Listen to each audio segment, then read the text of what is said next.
Baiklah, kami dari grup 7 akan mempresentasikan case yang ke-48 yang berjudul Sun Microsystem. Dan member dari grup 7 yaitu Sarwono Erik sebagai leader dari grup 7, ada Daiko Nurhayati, Hasanuddin Mariana, Supit Verliana, dan Yano Safita. Menjelaskan bagian pertama yaitu background. Sun Microsystem adalah perusahaan jaringan komputasi terkemuka yang didirikan pada tanggal 24 Februari tahun 1982. Itu digunakan untuk membangun komputer desktop, workstation, dan mempertahankan pangsa pasar yang besar dengan perusahaan yang menguntungkan tinggi. Sun dinamai dari inisial Stanford University Network. Pendiri utama Sun yaitu Bill Joy, Vinod Khosla, dan Scott MC Neely. The Sun ahli dalam menciptakan teknologi baru seperti bahasa pemrograman Java atau GPL dan sistem file jaringan atau NFS. Sun go public pada tahun 1986 dengan menawarkan produk yang solid yang didominasi oleh penjual perangkat kerasnya. Dan pada akhirnya pada tahun 2007, Sun Microsystem mengalami krisis ekonomi dan keuntungan Sun tidak meningkat. Para pendiri memutuskan untuk menjual perusahaan dan secara bertahap menjual produk utama mereka seperti komputer, perangkat keras komputer, dan layanan TI. Capital structure dari Sun Microsystem ini yaitu 20% dibiayai oleh debt, 80% dibiayai oleh equity, public sea trade yaitu tahun 1986, SIP atau credit rating yaitu BB+, atau berada di bawah peringkat investasi atau kadang-kadang disebut sebagai hasil tinggi atau rendah. Currency yaitu US dollar. Dan pada akhirnya Sun Microsystem diakuisisi pada tanggal 27 Januari 2010 oleh Oracle Corporation seharga 7,38 miliar dan dengan harga 9,5 per saham. Namun, terdapat pesaing juga yang ingin mengakuisisi Sun, yaitu IBM, yang merupakan perusahaan kompetitor dari Oracle. Beberapa minggu sebelum Oracle melakukan penawaran, IBM memberi penawaran kepada Sun sebesar 9,4 per lembar saham. Namun, pembahasan mengenai akuisisi terhenti karena masalah antuitis, kontak kerja, dan final price. Hal tersebut memberikan kesempatan untuk Oracle untuk masuk dan memastikan bahwa Sun tidak jatuh ke tangan pesaing. Maka Margaret Madison, salah satu anggota tim penilaian dari Oracle, harus melakukan analisis dan perhitungan yang tepat agar yang ditawarkan tidak kalah menarik dari yang ditawarkan perusahaan IBM. Selanjutnya akan dijelaskan oleh teman saya. Kita masuk dalam SWOT analisis untuk Sun. Yang pertama ada strength, pengembangan dan inovasi yang baik dilakukan oleh Sun. Inovasi dan pengembangan yang dilakukan yaitu dengan membuat sistem yang disebut Solaris Operating System untuk komputer dan program yang disebut dengan Java Programming. Kemudian ada weakness yaitu kurangnya kompleksitas atas sistem atau produk klinis seperti pembuatan Solaris Operating System yang diaplikasi oleh Oracle dengan membuat Linux Operating System. Juga kurangnya manajemen dan research untuk mengantisipasi pasar yang berubah. Opportunity yang dimiliki yaitu inovasi produk dan program yang diminati oleh pasar. Sun membuat komputer berbasis Solaris Operating System kompatibel dengan software maupun hardware dan Java Programming yang bahkan dijadikan standar industri untuk mengembangkan perangkat lunak untuk aplikasi web. Adanya threats yaitu berubahnya tren, persaingan, dan turunnya perekonomian, kemudian adanya krisis keuangan membuat Sun sulit untuk mengikuti dan jatuh. Kemudian dapat kita lihat dari perspektif dari hasil Excel dari perhitungan yang dibuat. Kita lihat pada sisi perspektif dari investor yang berwarna biru. Sales atau pendapatan yang didapatkan oleh Sun Microsystem yaitu lebih kecil daripada perusahaan yang lainnya. Baik lever maupun unlever beta lebih besar dari perusahaan lainnya sehingga membuat Sun Microsystem sendiri lebih beresiko dari perusahaan lainnya. Untuk ROA yang memiliki hasil minus mengartikan bahwa Sun sendiri tidak mampu untuk menghasilkan laba dari aset-aset perusahaan, dan hal tersebut akan menjadi penilaian prospek perusahaan ke depannya bagi investor, yang artinya ROA yang minus memberikan arti bahwa Sun sendiri tidak memiliki prospek perusahaan yang cukup baik ke depannya. Kemudian return on market value juga yang mendapatkan hasil minus mengartikan bahwa Sun sendiri tidak akan mendapatkan keuntungan apapun melainkan kerugian atas saham perusahaan, dan artinya investor tidak akan dapat mengidentifikasi hasil keuntungan dari kapasitas pasar perusahaan. Kemudian dari yang berwarna kuning dari sisi kompetitor, dari debt to equity, Sun memiliki debt to equity yang lebih besar dari perusahaan yang lainnya, artinya perusahaan lebih mengandalkan hutang untuk mendanai aset daripada modal perusahaan sendiri. Cost equity yang lebih besar yang dibandingkan dengan perusahaan lainnya, artinya perusahaan memiliki resiko yang lebih besar bagi investor dan kreditur karena berada pada cost of equity yang besar. Selanjutnya untuk cost of debt pada umumnya lebih kecil dari cost of equity, namun apabila dibandingkan dengan perusahaan yang lain, Sun memiliki resiko kredit yang cukup besar. Untuk EBIT multiple biasanya pada umumnya berada pada 10 hingga 20% bagi perusahaan IT, yang artinya pada EBIT multiple Sun tidak memberikan hasil yang baik. Kemudian untuk weighted average cost of capital yang dimiliki Sun lebih besar dibandingkan perusahaan lainnya, yang berarti Sun memiliki resiko yang lebih besar dari perusahaan lainnya. Secara internal dari DuPont System, kita langsung lihat pada ROE berdasarkan profitability, asset productivity, dan leverage. Dari tahun 2008 ke 2009 mendapatkan hasil minus, dan penurunan ini terjadi karena adanya krisis keuangan, turunnya produktivitas aset, dan financial leverage yang tinggi, di mana semakin tinggi leverage maka akan semakin beresiko bagi perusahaan, ditambah dengan menurunnya profit dari Sun sendiri, sehingga ROE yang dihasilkan adalah minus, yang berarti pengembalian atau pendapatan yang dihasilkan perusahaan dari modal yang dimiliki sangat kecil bahkan tidak ada. Dari financial ratio sendiri untuk current asset tidak memberikan hasil apapun tidak memberikan indikasi yang baik dari tahun 2007 hingga 2009, yang mengartikan bahwa current ratio tidak dapat menutupi current liabilities perusahaan. Untuk quick asset ratio sendiri pada tahun 2007 dan 2008 memberikan indikasi bahwa perusahaan dapat mampu menutupi hutang lancar 1,00, namun tidak pada tahun 2009. Untuk ROA pada tahun 2008 dan 2009 tidak menunjukkan hasil yang baik dan memberi indikasi bahwa perusahaan atau Sun tidak efisien menggunakan aset perusahaan untuk menghasilkan laba mereka. Di sini saya akan melanjutkan pembahasan mengenai case dari Sun Microsystem.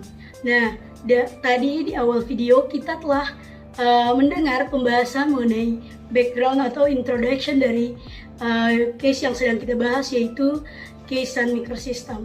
Nah, di bagian awal tadi kita juga sedang mendengar serta melihat financial ratio dari Sun Microsystem, di mana ada penurunan performa dari Sun Microsystem ini. Nah, dan tidak hanya itu, pada pembahasan sebelumnya juga kita sudah membahas mengenai SWOT analisis dari Sun Microsystem itu sendiri. Nah, sekarang kita tiba pada pembahasan mengenai statement of the problem dari case ini, yaitu dari case Sun Microsystem.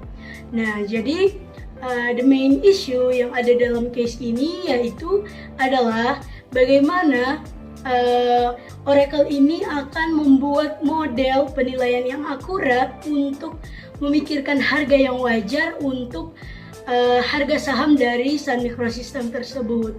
Nah, selain itu Oracle juga mereka harus memastikan bahwa dengan mereka mengakuisisi Sun Microsystem ini, tentunya itu akan memberikan benefit atau manfaat bagi perusahaan mereka, yaitu perusahaan mereka bisa lebih profitable. Nah, kira-kira seperti itu the main issue yang ada dalam case ini, atau statement of the problem dari case ini. Selanjutnya akan dipaparkan oleh rekan saya. Kita masuk kepada bagian yang selanjutnya, yaitu ada alternatif.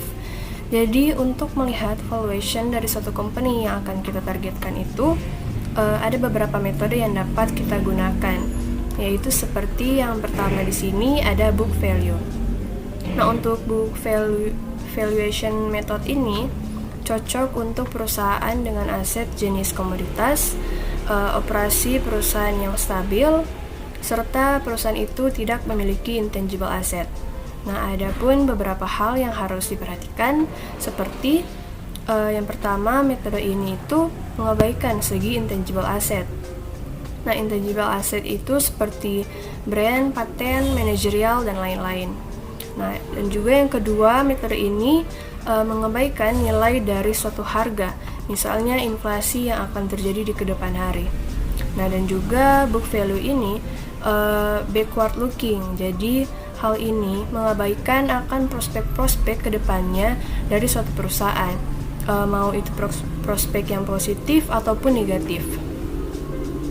Nah, yang kedua ada liquidation value. Nah, liquidation value ini lebih considering kepada penjualan aset pada suatu waktu tertentu. Dan metode ini mungkin dapat cocok bagi perusahaan yang sedang kesulitan dalam hal keuangan. Dan untuk perusahaan yang beroperasi pada prospek mungkin kurang cocok karena metode ini sangat tidak pasti.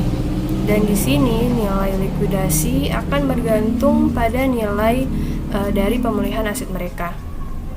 Dan di sini juga ada hal yang harus diperhatikan, seperti physical condition di sini itu akan sangat mempengaruhi nilai. Jadi yang dimana tidak bisa ada pengganti ketika sedang dilakukan on-site assessment dari suatu aset nyata perusahaan. Dan juga metode ini mengabaikan nilai dari intangible asset yang ada. Nah, yang ketiga yaitu ada replacement cost value. Nah, jadi di sini pada waktu inflasi naik di US Securities and Exchange Commission mengharuskan bagi perusahaan-perusahaan publik untuk dapat mengestimasikan nilai biaya pengganti dalam laporan mereka. Nah, dan sekarang hal ini itu sudah tidak terjadi lagi, jadi membuat metode ini kurang useful untuk perusahaan-perusahaan yang berada di US. Nah, tetapi masih bisa digunakan dan memungkinkan digunakan bagi perusahaan-perusahaan internasional lainnya yang dimana persyaratan tadi itu masih berlanjut. Nah, ada hal yang harus diperhatikan untuk metode ini, seperti bahwa replacement cost ini tidak terlalu bisa kita andalkan karena seringkali ditarik oleh peraturan-peraturan yang ada.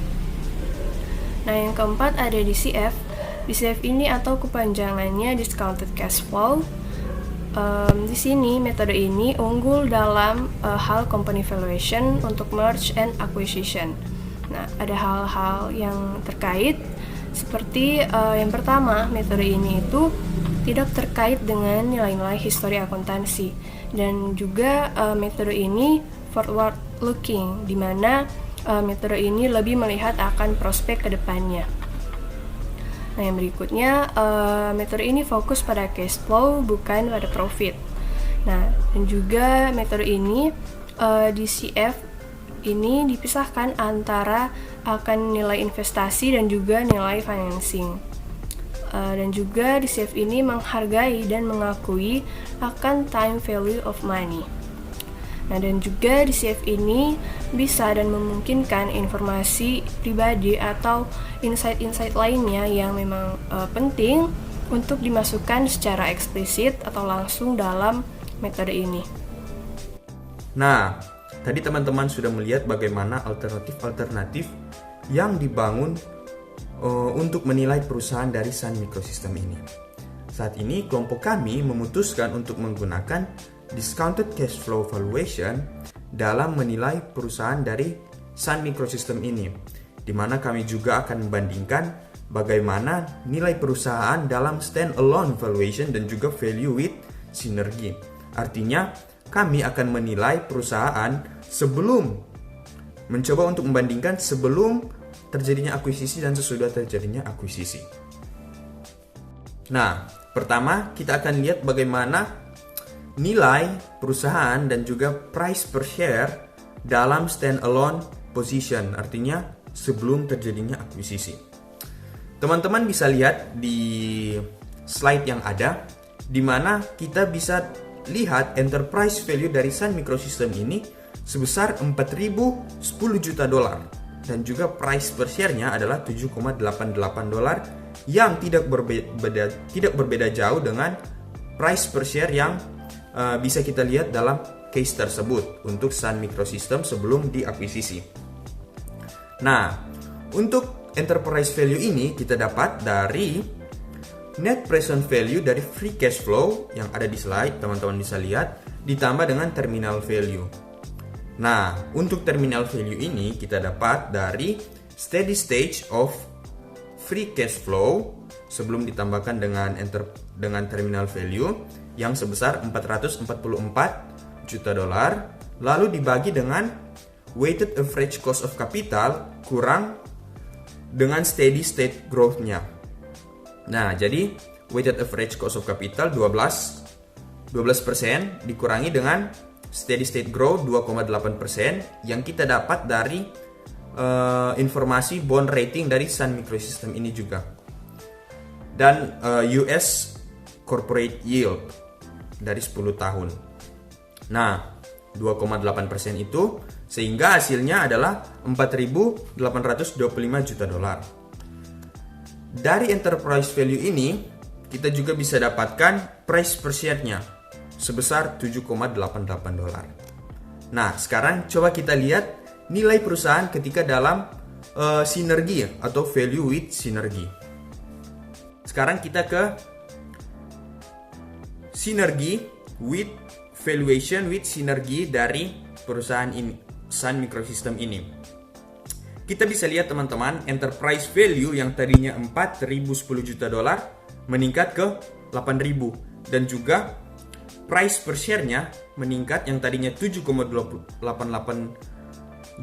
dolar naik ke 13,28 dolar, yang menandai bahwa akuisisi ini adalah akuisisi yang baik karena nilai dari perusahaan ini akan meningkat. Tapi teman-teman mungkin berpikir, kenapa sampai bisa terjadi demikian? Apa sih bedanya? Nah, teman-teman bisa lihat di bagian atas, di situ ada earning before interest tax with synergy yang didapat dari informasi-informasi yang ada di dalam case tersebut, di mana dengan adanya akuisisi ini, pertama, akan terjadi loss dalam operating income sebesar 45 juta dolar pada tahun 2010. Mengapa? Karena terjadinya loss of customer. Diperkirakan akan terjadinya loss of customer. Nah, kemudian ada juga integration cost yang terjadi sebesar 1,1 billion dolar. Yang bisa dilihat itu ada nilai yang cukup besar. Dan dari 1,1 billion dolar ini, 750 juta dolar akan terjadi pada tahun 2010. Dan sisanya sebesar 350 juta dolar terjadi, kami asumsikan akan terjadi di tahun berikutnya, yaitu 2011. Kemudian akan terjadi increase pada operating profit. Nah, increase ini diperkirakan akan terjadi selama 3 tahun mulai dari 2011. Dan increase yang terjadi diperkirakan sebesar 900 juta dolar, di mana akan terjadi secara perlahan dari 2011, sehingga pada 2011 itu kami perkirakan akan terjadi peningkatan sebesar 300 juta dolar yang didapat dari 900 juta kami bagi dengan 3. Jadi 300, dan pada tahun 2012 akan mulai naik ke 600 juta dolar. Dari 900 juta kita kurangi 300 juta, jadi dapat 600. Kemudian 2012, 2013 dan 2014 akan terjadi peningkatan sebesar 900 juta dolar. Nah, jadi bisa dikatakan akuisisi yang dilakukan oleh Oracle terhadap Sun Microsystems ini sangat baik karena akan terjadinya peningkatan pada enterprise value dan juga price per share dari perusahaan. Oke, kesimpulan yang dapat kita lihat di mana dalam mengakuisisi Sun Microsystems, Oracle dapat menggunakan harga dari rentang 7,88 dolar sampai 13,28 dolar. dengan optimum price sebesar $10,58. Sekian presentasi dari kelompok kami. Terima kasih.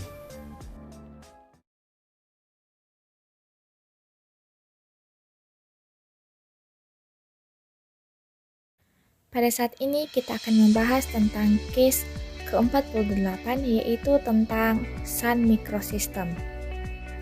Dan grup kami memiliki 5 anggota. Yang pertama, Solambela Aurelia Hana, kedua, Liando Lisa Angli Maria, ketiga, Manungko Natalia Quincy, keempat, Langingi Sungai Gloria, dan yang kelima, Woroti Jen Pinkan Grace. Kita masuk pada introduction. Oracle adalah sebuah perusahaan berbasis perangkat lunak di California. Perusahaan ini merupakan salah satu perusahaan yang menjual sistem manajemen berbasis data dan perangkat lunak. Juga merupakan perusahaan yang terbuka di dunia, dengan pendapatan per tahunnya yaitu 23,6 miliar, dipimpin oleh Larry Ellison sebagai CEO-nya. Dan pada tahun 1977, tim Oracle telah merancang sistem manajemen berbasis data relasional yang dinamakan RDBMS, pertama dengan nama kode Oracle. Dan pada tahun 2009, semua perusahaan besar di Amerika Serikat menggunakan produk manajemen berbasis data di setiap aspek bisnis mereka, seperti back office, front office, client relationship, internet, dan lain sebagainya. Nah, Oracle terus mengembangkan dan mendistribusikan perangkat lunak RDBMS ini, sehingga perusahaan terus melakukan juga perbaikan perangkat lunaknya. Dalam hal kecepatan akses data, Oracle menjadi yang terbaik di antara kompetitornya. Oracle juga menyediakan perlindungan keamanan data terbaik. Dan pada tahun 1986, Oracle ini dia go public di Nasdaq, di mana pada awal 1980-an, Oracle membuat aplikasi yang disesuaikan untuk penggunaan bisnis yang dibangun oleh produk inti, yaitu Oracle RDBMS ini. Kemudian pada tahun 2000, penjualan Oracle mencapai 10 miliar dolar. Dan pada tahun 2000 sampai 2005, garis pertumbuhan setiap tahunnya sebesar 2,9%. Sedangkan laba operasinya meningkat sebesar 5,5%. Dan margin meningkat hampir 400 poin. Dan pada tahun 2005, Oracle telah mengakuisisi lebih dari 50 perusahaan. Dan pada tahun 2008, Oracle mengakuisisi BEA System. Dan pada tahun 2009, Oracle menjadi pemasok terbesar perangkat lunak komersial. Nah, di sini ada Sun Microsystem Inc. yang didirikan pada tahun 1982. Oleh 3 mahasiswa pasca sarjana Stanford yang membangun komputer desktop dan stasiun kerja. Nah, Sun memasuki pasar perangkat keras, sistem operasi, dan perangkat lunak. Sun membuat terobosan baru dengan Solaris Unix, di mana komputernya compatible dengan banyak produk perangkat lunak dan perangkat keras. Dan pada tahun 1995, Sun telah mengembangkan bahasa pemrograman Java. Pada tahun 1986, perusahaan Sun go public dan penjualannya didominasi oleh perangkat keras. Sun kemudian berpindah dari perangkat keras ke perangkat keras campuran, yaitu perangkat lunak dan layanan. Tetapi penjualan perangkat keras tidak seimbang dengan keuntungan dan dalam penawaran, sehingga penjualan menurun. Dan Sun kemudian mencoba memanfaatkan sistem perangkat lunaknya yang terkenal untuk meningkatkan penjualan, tetapi langkah tersebut gagal. Dan pada tahun 2008, Sun ini mengakuisisi MySQL dinilai 1 miliar dolar, sehingga pada tahun 2009 penjualan Sun ini turun hingga 17%. Larry Ellison sebagai CEO Oracle melihat peluang apabila kedua perusahaan itu dapat dikombinasikan. Jika kedua perusahaan itu berkolaborasi, maka Oracle ini akan menjadi satu-satunya perusahaan yang mampu menciptakan integrated system application to this, sehingga akan tercipta alur penjualan end-to-end bagi pelanggan yang mencari semua kebutuhan teknologi dan memberikan manfaat berupa biaya integrasi sistem yang menurun, sementara kinerja sistem dan keamanan akan meningkat. Dan pada Jumat 17 April 2009, Oracle mengajukan penawaran sebesar $7,38 miliar atau $9,50 per saham untuk mengakuisisi Sun Microsystems. Penawaran Oracle ini lebih dari 40% premium di atas harga penutupan Sun yang senilai $6,69.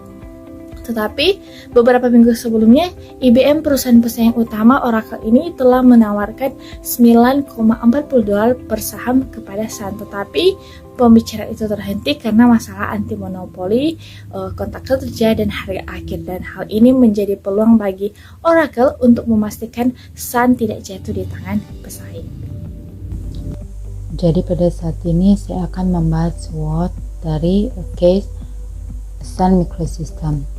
SWOT yang pertama yaitu kemampuan penelitian dan pengembangan atau ERD.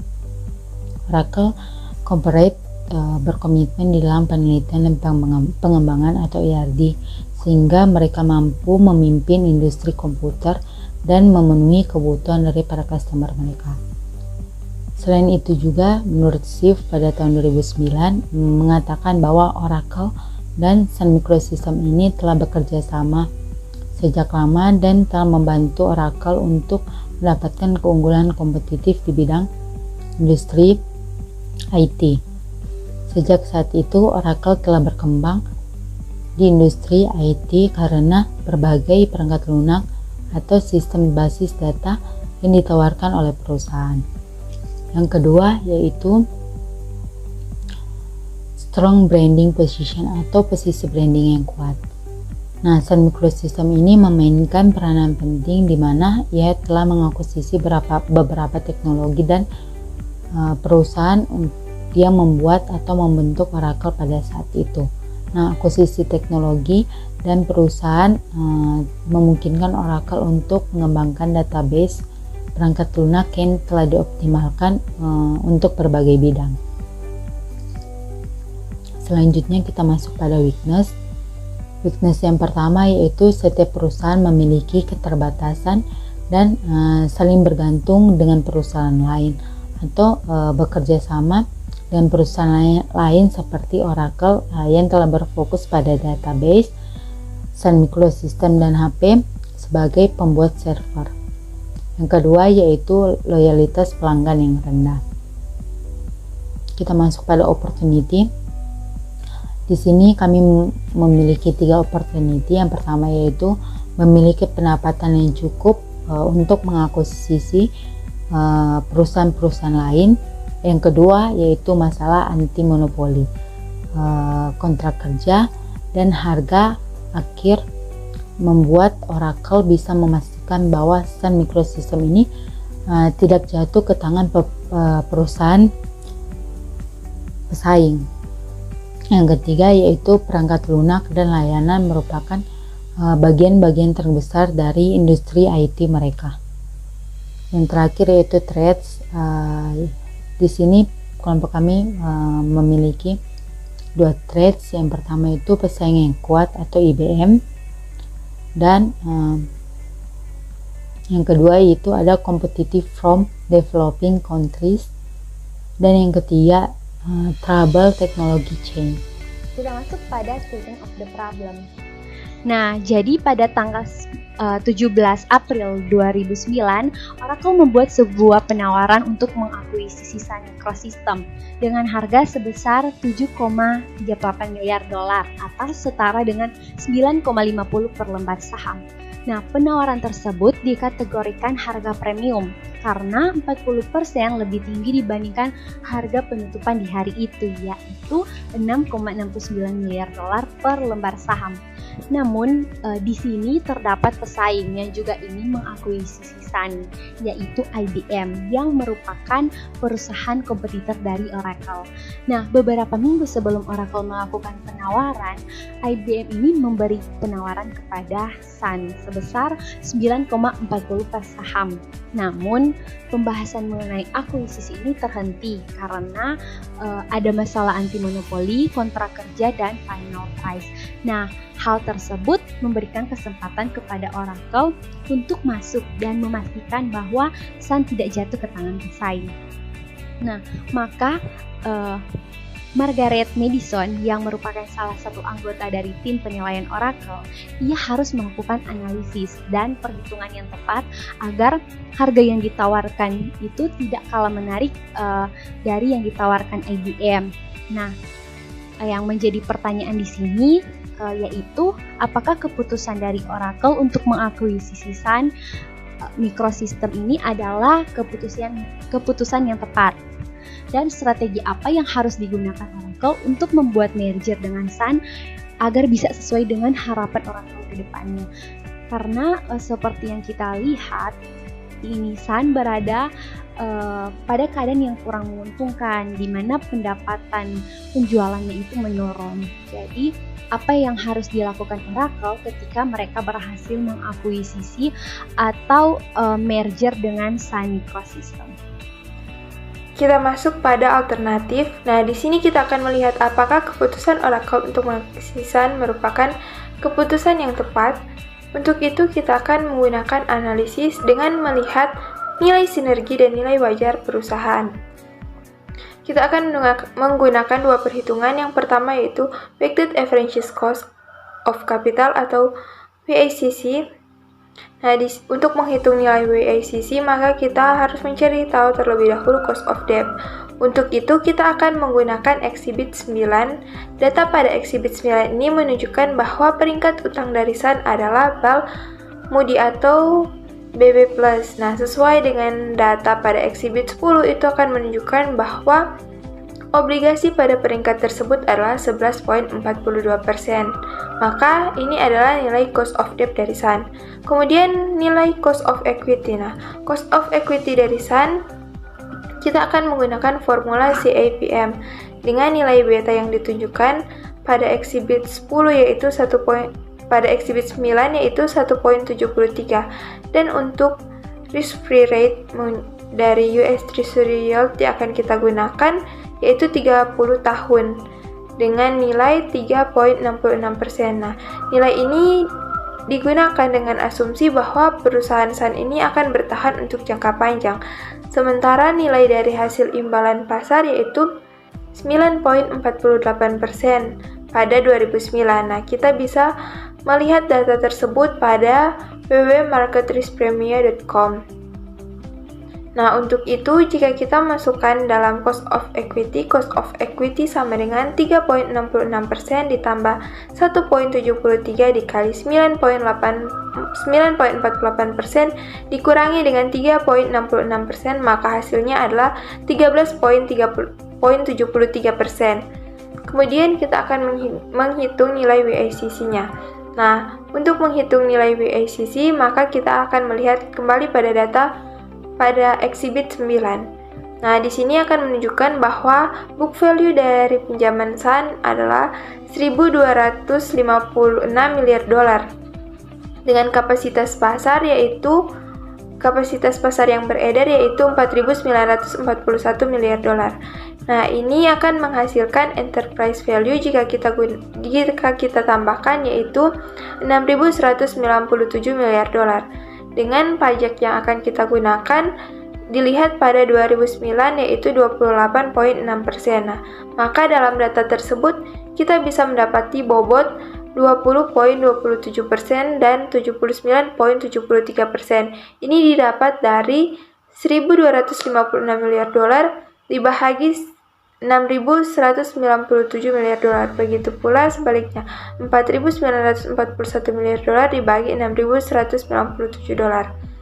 Maka nilai WACC yang akan kita gunakan, yang akan kita dapati yaitu 20.27% dikali 11.42%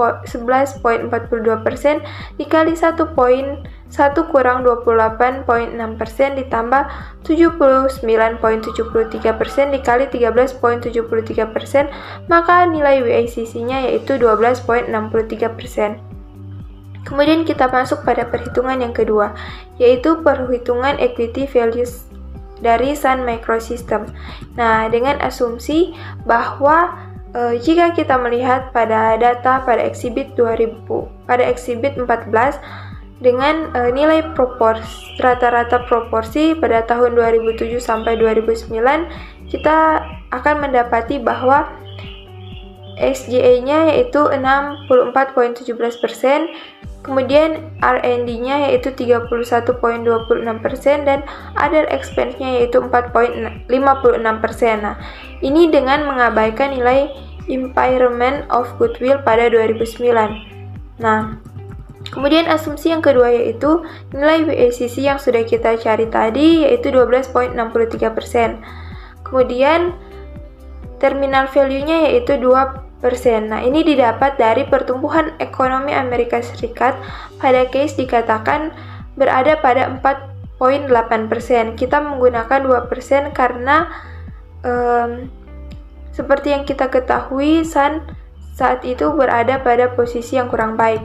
Nah, kemudian asumsi yang selanjutnya yaitu pada selling general and administrative expense dikatakan bahwa nilai kisarannya itu 22-32% yang sesuai pada case ini. Kemudian tingkat pajaknya itu 28,6%.